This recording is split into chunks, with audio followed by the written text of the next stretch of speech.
Welcome back to my channel Promi creation. তো আজকে সবাইকে অনেক অনেক স্বাগত আমার একটা ভ্লগে, নতুন একটা ভ্লগে। তো সকালবেলায় এই যে দেখো, একদম ঘুম থেকে উঠেই আমি আর কি ডকুমেন্টস নিয়ে বসেছি। তো তোমরা হয়তো ভাবছো যে সকালবেলায় উঠে কেন আমি ডকুমেন্টস নিয়ে বসেছি। তো কি বলো তো, ঘুম থেকে উঠলাম, এখন বাজে 10টা, মানে তোমাদের দাদাভাই আর কি ফোন করেছিল।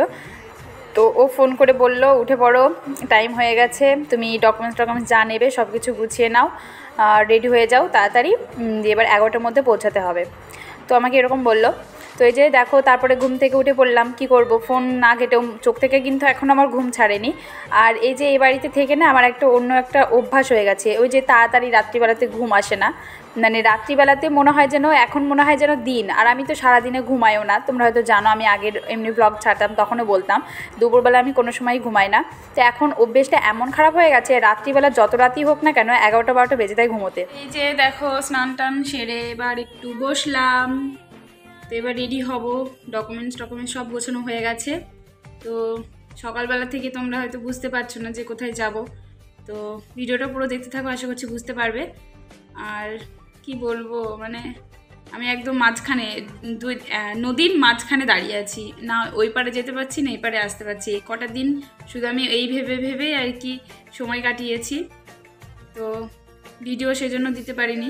তো আজকে ভাবলাম চলো ফাইনালি, অনেক ভাবনা চিন্তা করলাম, মানে তোমাদের দাদাভাইয়ের সঙ্গেও আর কি, ওর সঙ্গে কথাবার্তা বলে দুজনের ডিসিশান আর কি, আমার ডিসিশানটা ছিল না এটা, কিন্তু ওর ইচ্ছা অনেক। তো ওর ইচ্ছা অনুযায়ী আর কি এই রাস্তায় হাঁটতে যাচ্ছি। আজকে হচ্ছে তার ফার্স্ট পা, কদম ফেলা, ফার্স্ট কদম ফেলবো। তো সবাইকে একটা কথাই বলবো, সবাই আমার জন্য অনেক অনেক দোয়া করো, যেন আমার মনের ইচ্ছাগুলো পূরণ হয়। আর আল্লাহ যেহেতু আমাকে এই রাস্তায় নিয়ে যাচ্ছে, তো কি হবে আমি জানি না, আমি অনেকটা নার্ভাস। এরকম করে যে পড়াশোনা করে নিই সেটা না, ওই যে মাধ্যমিক উচ্চ মাধ্যমিক দিতে গিয়েও এত টেনশন হয়নি, কিন্তু এইবার আমার কেমন জানি না, ভালো লাগছে না। তো যাই হোক, আল্লাহর কাছে অনেক দোয়া টোয়া করেছি, বলেছি আমাকে রাস্তা দেখাও, রাস্তা একটা দেখিয়েছে, এবার দেখি যাই, হাসি মুখে যাই। সবাই তোমরা দোয়া করো আমার জন্য, আমিন সবাই বলবে।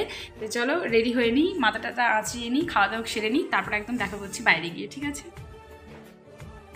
তো ডকুমেন্টস গুছিয়ে তারপর স্নান টান সেরে একদম রেডি হতে যাচ্ছি।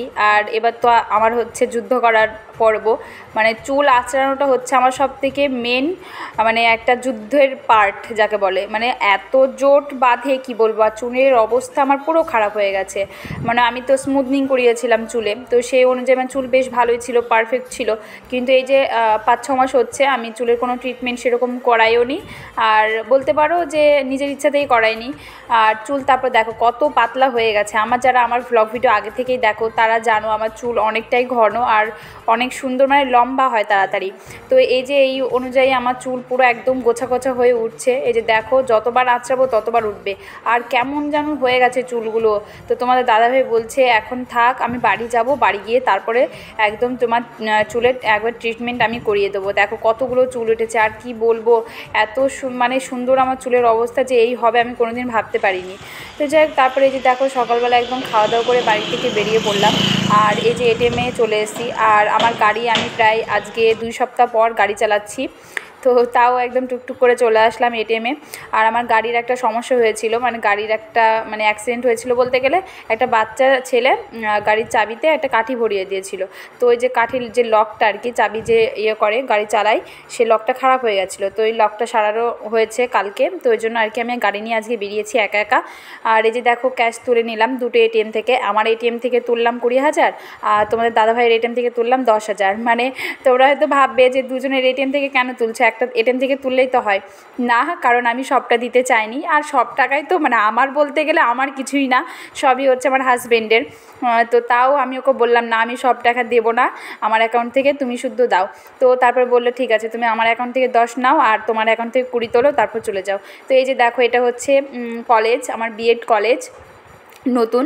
তো আজকের মানে দিনটা কি বলো তো, একটা নতুন অধ্যায় আমি স্টার্ট করতে চলেছি, মানে নতুন পড়াশোনা, নতুন একটা অন্য দিকে চলেছি। তো সবাই আমাকে অনেক অনেক দোয়া করো আমার জন্য, আর আশীর্বাদ করো যেন আমি ঠিকঠাকভাবে আমার মনের ইচ্ছাগুলো পূরণ করতে পারি। আর যে উদ্দেশ্য নিয়ে আমি কলেজে ভর্তি হলাম সেটাও যেন আমার পরিপূর্ণ হয়, তো সেটা তোমরা একটু দোয়া করো। তো এই যে দেখো তারপরে এই যে কলেজে তো পৌঁছে গেছিলাম, কলেজের কাজ টাজ কমপ্লিট করলাম, তারপরে নগদ একদম 30,000 ক্যাশ আমি একদম গুনে দিয়ে দিলাম। আমার কি কষ্ট যে হচ্ছিল কি বলবো তোমাদের। আর তোমাদের দাদাভাই বলছে তোমার কয়দিন ঘুম হবে না সেটা বলো আমাকে। তো আমি বলছি এই যে দেখো 30,000 দিচ্ছি, এটা তো আমার একটা সোনার জিনিস হয়ে যাচ্ছে, কিন্তু অন্য কিছু হয়ে যেত এরকম বলছি। তো বলছে দেখো পড়াশোনার ভাগ তো কেউ নেয় না, আর পড়াশোনা করে যে গাড়ি ঘোড়া চড়ে সে। তোমার দাদাভাই আমাকে এই উদাহরণটা দিল। তো সবাই একটু বলো কমেন্ট করে আমি কি সিদ্ধান্তটা ঠিক নিয়েছি, পড়াশোনা আবার নতুন করে স্টার্ট করব সেই সিদ্ধান্তটা।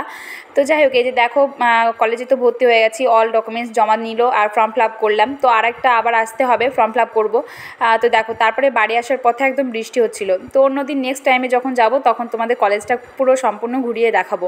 তো বাড়ি আসার সময় এই যে ভিডিও করছিলাম আর এত জোরে জোরে বৃষ্টি পড়ছিল, আর গাড়ি চালাতে চালাতেই আমি তোমাদের সঙ্গে সব কিছু শেয়ার করেছি। আর আজকে না আমি প্রচণ্ড জোরে বাইক চালিয়েছি, কারণ বৃষ্টিতে ভিজে যাচ্ছিলাম। তো আর কতক্ষণ দাঁড়িয়ে থাকবো, 10 মিনিট দাঁড়িয়ে থাকলাম, তাও বৃষ্টি থামছে না দেখলাম। তো তারপরে আমি একদম জোরে গাড়ি চালিয়ে চলে এসেছি। তো আজকে না মানে দিনটা মানে একদিকে খুশি ছিল, একদিকে কেমন একটা নিজের মনে হচ্ছিল। তো তারপরে হেরে দেখো বাড়ি চলে এসেছি। বাড়ি এসে এসির আর কি সার্ভিসিং করার জন্য লোকজন এসেছে, দুটো মিস্ত্রি এসছে, তোরা আর কি এসিটা সারাই করছে। তো অনেক দিন হয়ে গেল ঠিক আছে আমাদের এসিটা নেওয়া, তো একবারও সার্ভিসিং করা হয়নি। বলতে গেলে আমরা তো এ বাড়িতে থাকতামই না, তো সেরকম এসিও চলতো না, তো ওই জন্য আর কি সার্ভিসিংটা করা হয়নি। তো 2-1 দিন ধরে মনে হচ্ছিল যে এসিটা সার্ভিসিং করা দরকার, এসি সার্ভিসিং না করলে তো আবার একটু প্রবলেম হয়। তো দেখো সকালে বৃষ্টি পড়ছিল, আমি যখন বাড়ি আসলাম তখনও বৃষ্টি পড়ছিল। তারপরে বাড়ি এসেছি, বাড়ি এসে দেখছি খুব জোরে একদম মানে সূর্য মাথার উপরে রোদ উঠেছে খুব জোরে। তো এই যে দেখো বাড়ি এসে তারপরে দেখছি খুবই গরম লাগছে। তো ওরা সব মেশিন টেশিন ফিটফাট করে আর কি এবার এসির আর কি সারাই করছে। আর আমি ওদের জন্য আর কি একটু শরবত করে দিলাম বরফ দিয়ে, কারণ এমনি এখন তো রোদ পড়ছে গরম পড়ছে, আর ওরা ছাদে কাজ করছিল, কারণ ছাদে তো আউটডোরের ওইটা আছে।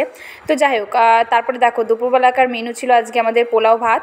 তো আজকের মতো এতটুকু ভিডিওটি ভালো লাগলে সবাই লাইক শেয়ার কমেন্ট করবে, আর চ্যানেল নতুন হয়ে থাকলে চ্যানেলটা অবশ্যই সাবস্ক্রাইব করে দিয়ে বেল আইকনটা প্রেস করে দিয়ে পাশে থাকবে, যার আগে নতুন ভিডিও ছাড়লে তোমাদের কাছে পৌঁছায়।